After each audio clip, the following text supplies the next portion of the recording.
ወይዘሮ ሜላት እጅግ በጣም በሚያሳዝንና በሚገርም ሁኔታ ሀናን አንገቷን ይዛ ወደ ላይ አንጠለጠለቻት። ሰላምዬ ከሁለቱ መካከል ገብታ ለማንኞቹ እንደምትወግን ግራ ገባትና በለቅሶ እየተንሰፈሰፈችና እያበደች ትገኛለች።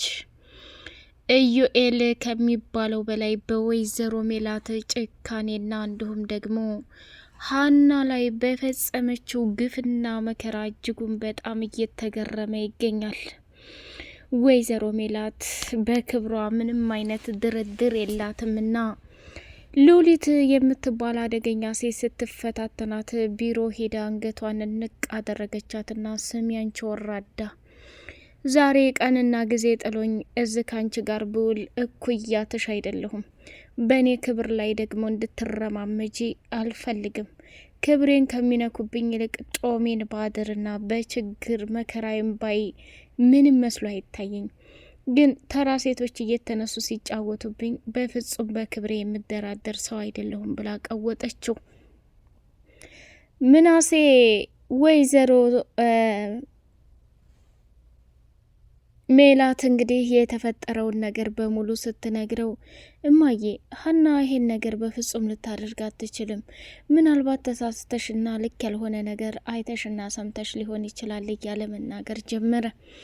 ወይዘሮ ሜላትም ለነገሩ የሀና ነገር አይሆንላችሁም፣ ምን ነው የወለድኳት ልጅ እንደ ውሃ ሟምታ በቀረች ብዬ ነው የተመኘሁት። ምንም ቢፈጠር ምንም እንዴት አባቷንስ እንደዚህ ታደርጋለች? እኔ እናቱ አይደለሁ እንዴ? እሰው ፊት የምታዋርዴ ለምንድን ነው ብላ ቀወጠችው። ሀና እንግዲህ ወይዘሮ ሜላትን እኔ አንቺ በምንም አይነት ሚዛን እኩል ልንገባ አንችልም። እኔ ይህንን ስራ በጣም እፈልገዋለሁ። ምንም ይሁን ምንም እዚህ ስራ ላይ ዋጋና መስዋዕትነት ከፍዬ ይህንን ቤተሰብ ልረዳው ይገባል ብላ ቀወጠችው። ኢዩኤል እንግዲህ ወይዘሮ ሜላትን በተደጋጋሚ እባክሽ ወይዘሮ ሜላት ተረጋጊ ብሎ ቢላትም በፍጹም አልሰማችም። ኢዩኤል ለአንዴና ለመጨረሻ ጊዜ ከሉሊት ጋራ የእረፍት ወረቀት ፈለገ። ለተወሰነ ጊዜ እረፍት እፈልጋለሁ፣ መብቴ መስሎኛል። ስለዚህ የእረፍት ወረቀት ጻፊልኝ ብሎ ቢላትም በፍጹም እሷ አልፈለገችምና ራሷን መቆጣጠር አቅቷት ከሚባለው በላይ በድንጋጤ ትገኛለች ማለት ነው። ሉሊትም ደግሞ ከመቼ ወዲህ ያመጣኸው ነገር ነው? እንዴት እንደዚህ ትላለህ? አቶ መዘክር ስለሌለ ነው ወረቀት የሚጻፍልህ? ቆይ ምን ሆነሃል? እዩ ምንም ቢሆን እኮ አንተ የዚህ የድርጅት 5% ባለቤት ነህ። ድርጅቱ እንደዚህ ወርዶና ረክሶ ማየትን በፍጹም አልፈልግም። ከምትለውና ከምታስበው በላይ አሁን ላይ እኛ በጥሩ ደረጃ ላይ ሰርተን ማለፍ አለብን። ይሄ ካልሆነ ግን እድሜ ልክህን የማትችለው ጦስ ውስጥ ባትገባ በጣም ደስ ይለኛል ብላ ተናገረች። እሱም እንግዲህ ራሱን መቆጣጠር አቃተውና የሉሊትን ንግግር በፍጹም መቋቋም አልቻለምና ይሄን ነገር እንዴትም ይሁን እንዴትም እያንዳንዱ የተፈጠረውንና የሆነውን ነገር ማለፍ መቻል አለብህ ብላ ስትለው እሱም ደግሞ እባክሽ ትዕግስቴን አትፈታተኝኝ፣ እኔ ከአንቺ ጋር ሰጥ አገባ መግባት አልፈልግም። አቶ መዘክር ሲመጣ ይሄ ድርጅት ከስሮ እንዲሁም ደግሞ ይሄ ድርጅት እንዳልተቀመጠ ሆኖ ሲያገኝ ምን ያህል እንደሚሰማው መገመት አያቅትም። አንቺ ደግሞ ከጊዜ ጊዜ ድርጅቱ ዝቅ እያለ እንጂ እየሄደ ያለው የድርጅቱን እድገት አንድ ቀንም አይቼም አላቅም። ስለዚህ አቶ መዘክርን ማስቀየምና ማስከፋት አልፈልግም። እሱ ከመጣ በኋላ ግን የራሴን ድርሻ ሰጥቶ ቢያባረኝም ምንም አይመስለኝም ብሎ አላት። ሉሊትም የፈለገ ትሆናለህ እንጂ አደለም ላንተ የእረፍት ፍቃድ ልሰጥህ ቀርቶ አይደለም ለደቂቃ አርፍደህ ብትመጣ እኔን አያድርገኝ ብላ ተናገረችው። ሰላም ሰላም ሰላም! ውድ የተከበራችሁ የተወደዳችሁ የቻናሌ ቤተሰቦች እጅግ በጣም ተወዳጁና በጉጉት ስንጠብቀው የነበረው የኖላዊ ድራማ እንደቀጠለ ይገኛል። ቻናሉን ላይክ፣ ሰብስክራይብ እያደረጋችሁ ለምታበረታቱን ውድና መልካም ቤተሰቦቻችን እናመሰግናለን። እጅግ በጣም በጉጉት የምንጠብቀው እንግዲህ የኖላዊ ድራማ ሀና ከአሲር ጋር ተኛችና እሷም በከባድ ሁኔታ እሱን አሴር እንድመሆኔ ግን ምንም ሰላም አይሰጠኝም አውቃለሁ ከምትለውና ከምታስበው በላይ አንተ ለኔ ሰላሜና ደስታዬ እንደሆንክ በአንተ እቅፍ ውስጥ ብዙ ነገር እንደማገኝ እንደምረጋጋ እንዴ እንዲህ የምታምር ቆንጆ ነህ እንዴ? እኔ እስከ ዛሬ እያየሁ የነበርኩት ውጫዊ ውበትህንና አስተሳሰብህን ነበር። ለካ እጅግ በጣም ደስ የሚል መልክና ለዛለህ እያለች ወንድ ልጅ የሚጀነጅነውን እሷ መጀንጀን ጀመረች። ወይ ሀንቾ መጨረሻ ላይ እንግዲህ ድብን ብለው ከተኙ በኋላ እጅጉን በጣም ስለዚህ ምንም ነገር ቢፈጠርም ምንም ነገር ቢሆንም እያንዳንዱ ለተፈጠረውና ለሆነው ነገር በሙሉ ዋጋና መስዋዕትነት እከፍላለሁኝ ብላ ቆርጣ የተነሳችው ወይዘሮ ሜላት እንግዲህ በሀና ላይ ከባዱን ጭካኔ ወስናለች። ቆይታዋን ከአሴር ካደረገች በኋላ ሀና ተመልሳ ወደ ድርጅቱ ሄደችና ወይዘሮ ሜላት በከባድ በሚያሳዝን ሁኔታ ወረቀቱ ላይ ፈርሜ የተባለችው ነገር ለእኛም ባይገባንም እጅጉን በጣም በሚገርምና በሚደንቅ ሁኔታና ባልታሰበ ነገር ወረቀቱ ላይ ፈርሜ የተባለችው ነገር በጣም ደባሪና የሚከብድ ነገር ሆኗል ማለት ነው። በመጨረሻም እጅጉን በጣም በሚደንቅና በሚገርም ሁኔታ ያልታሰበና ያልተፈለገ ነገር ተፈጥሯል። ይኸውም ትልቁ ቅሌትና ውርደት እንግዲህ ከሚታሰበው በላይ እጅጉን በጣም ገራሚ የሆነው እና ወይዘሮ ሜላት አምኖ መቀበል ያቃታት የሀና ንቀት ነው። ሀና እዚህ ድርጅት ውስጥ እኔና አንቺ ብንቆይ ምንም የሚቀየር የሚለወጥ ነገር የለም። ስለዚህ አሁኑ ከዚህ ከድርጅት መውጣት አለብን። በቃ ጓዝሽን ጠቅሊና ውጪ፣ እኔና አንቺ ያለነው ከባድ ችግር ውስጥ ነው እያለቻት እንኳን ሀና እናቷን እኔና አንቺ እኩል ሚዛን አይደለንም። አንቺ ከድርጅቱ ወይንም ከሉሊት ጋር ተጣላሽ ማለት እኔ ተጣላሁ አይደለም። እማዬ ይህን ስራ በጣም ነው የምፈልገው፣ ይህን ስራ ከምታስቢው በላይ እፈልገዋለሁ እያለች ነው የተንጨረጨረችው ማለት ነው። እንግዲህ አስቡት፣ በጣም የሚያሳዝንና የሚያስጠላ ነገር ነው።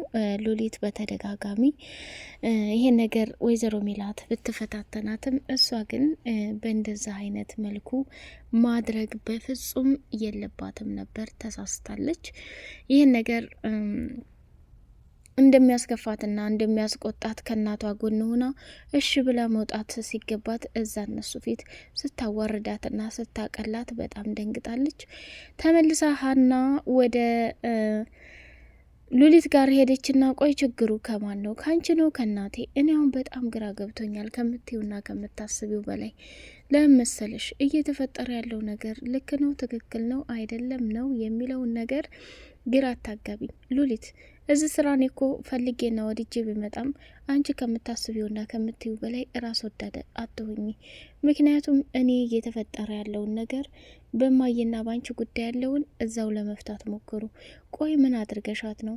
እናቴን ምን ሰርተሻት ነው? እያለ መጠየቅ ጀመረች። ስሚ አሁንም አንድ ነገር ልንገርሻና እዚህ ስራ የገባሽው እኔ አስገድጄሽ ሳይሆን ራስሽ ፈልገሽው ነው። ስለዚህ ወደዛ ወደዚህ ማለት አይጠበቅብሽም፣ ሰተት ብለሽ ውልቅ ማለት ትችያለሽ ብላለቻት።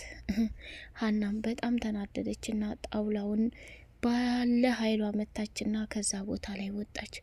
ቆይ እናትና ልጅ ስነ ስርዓት ሳይኖራቸው ነው እንዴ በር መቆርቆር ለኔ ስርዓት የምታስተምረው? ወይዘሮ ሜላት እኔ ሉሊት ነኝ፣ ማን እንደሆንኩኝ የማታቂ ይመስለኛል። ስለዚህ እስከሚገባሽ ድረስ ልክሽን አሳይሻለሁ ብላ ደመደመች። ሉሊት እጅግ በጣም ከሚያስጠላውና ከሚያሳዝነው በላይ አሁን ላይ ለበቀልና ለተንኮል ቆርጣ የተነሳችበት መንገድ በጣም ገራሚና ልብ የሚነካ ነገር ነው ማለት ነው። ስለዚህ መጨረሻ ላይ እንግዲህ ከታሰበው በላይ ዋጋና መስዋዕትነት ከፍላ ሀናም ይሄንን ነገር በወይዘሮ ሜላት ላይ መጫወት በፍጹም የለባትም ነበር። እሱም እጅግ በጣም በሚገርምና በሚደንቅ ሁኔታ መጨረሻ ላይ እንግዲህ እያንዳንዱ የተፈጠረውንና የሆነውን ነገር በሙሉ ለምናሴ ስትነግረው ምናሴም በጣም አዘነ። ድንብላልም ደግሞ አረ እንደው ምን ሆነሻል እትዬ የተፈጠረውን ነገር በሙሉ ንገሪኝ እያለች ብትላትም እንደ ሀና አይነት እርግማናም ልጅ ከመውለድ ውሃ ሁና በቀረች ብዬ የተመኘሁበት ቀን ነው። እናትሽ እንደዛ ብለው ተራግመው አያውቁም ብላ ስትላት፣ ድንብላለም ደግሞ የኔ እናት ይህን ያክል መራገም ማለት እኮ ከፈጣሪ ጋር መጣላት ነው። ስለዚህ የኔ እናት ከፈጣሪ ጋር ተጣልታም አታቅም፣ ተፈጣሪ ጋርም እንደዛ አድርጋም አታቅም። ስለዚህ ምንም ቢፈጠር ምንም እያንዳንዱ የተፈጠረውና የሆነውን ነገር አምኖ መቀበል ቢያቅትም ሁሉም ለመልካምና ለበጎ ነው። እትዬ የሆኑትን ነገር ይንገሩኝና ችግሩን አብረን እንፍታ ብላ ብትላትም ሜላት እኔ ካሁን በኋላ ማንም እንዲቀሰቅሰኝም አልፈልግም። ዝም የምትይልኝ ከሆነ ዝም በይ፣ ዝም የማትይ ከሆነ የምሬ ነው ምልሽ ከዚህ ከቤት መንቅሬ ነው ማስወጣሽ ብላ አለቻት። እንግዲህ ወይዘሮ ሜላትም ጸጥ ብላ ተኛችና ራሷን መቆጣጠር አቅቷት ከሚባለው በላይ እንትን እያለች ትገኛለች ማለት ነው። ወይኔ ጉዴ የዛሬውማ የተለየ ነው። ምንም ቢፈጠር ምንም እያንዳንዱ የሆነውን ነገር መቋቋም ያቃተኝ ለምንድን ነው?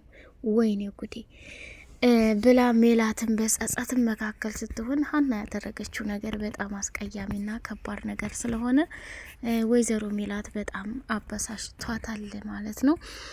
እንዲሁም ደግሞ ጆሮና ተምቹ የመጋረጃ ሱቃቸው ላይ ሄደው ሂሳብ ሲያወራርዱ ሱቃቸው ከጊዜ ወደ ጊዜ እየቀነሰ መሄዱን ሲያዩት በጣም አዘኑ። ተምቹ እንግዲህ ኤልያስ ከኛ ጋር አብሮ መስራት አለበት ጆሮ፣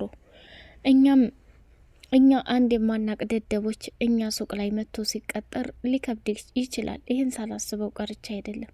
ምንም ቢፈጠር ምንም ግን ኤልያስ አሁን እየሰራ ያለው ነገር አርካሚና ከባድ ነገር ነው።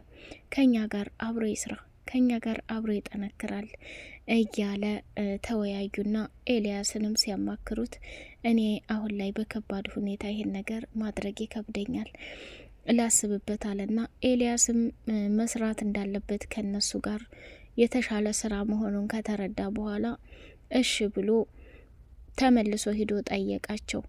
አሴር በጣም ይሉንታ ያዘው። ኤልያስ አንተ ከኛ ጋር እንድትሰራ በፍጹም ጣልቻ አይደለም፣ ግን ምን አለ መሰለህ እኛ የማናቅ ደደቦች፣ አንተ ስንት አመት ሙሉ የተማረ ይሄን የመሰለ እውቀትና ጭንቅላት ያላት ሰው ከኛ የወር ደመወዝ ስትጠብቅ በጣም አሳፍሮኝ ነው።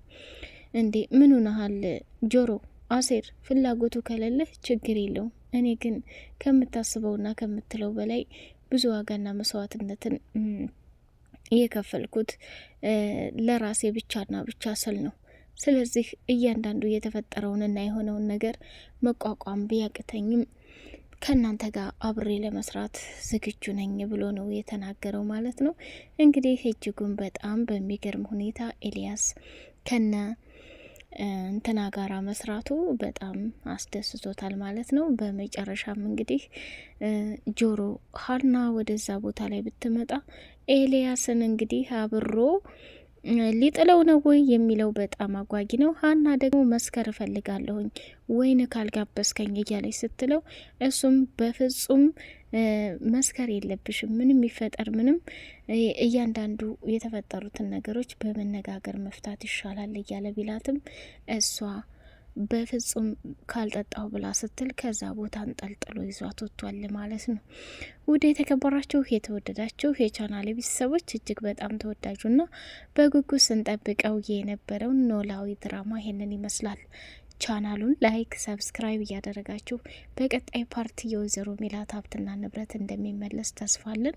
እስከዛውን ድረስ እንግዲህ የሀና መጨረሻ ሁላችንም እጅግ በጣም ቢከብድም ምንም ማድረግ አይቻልም። ሰላማችሁ ይብዛልኝ።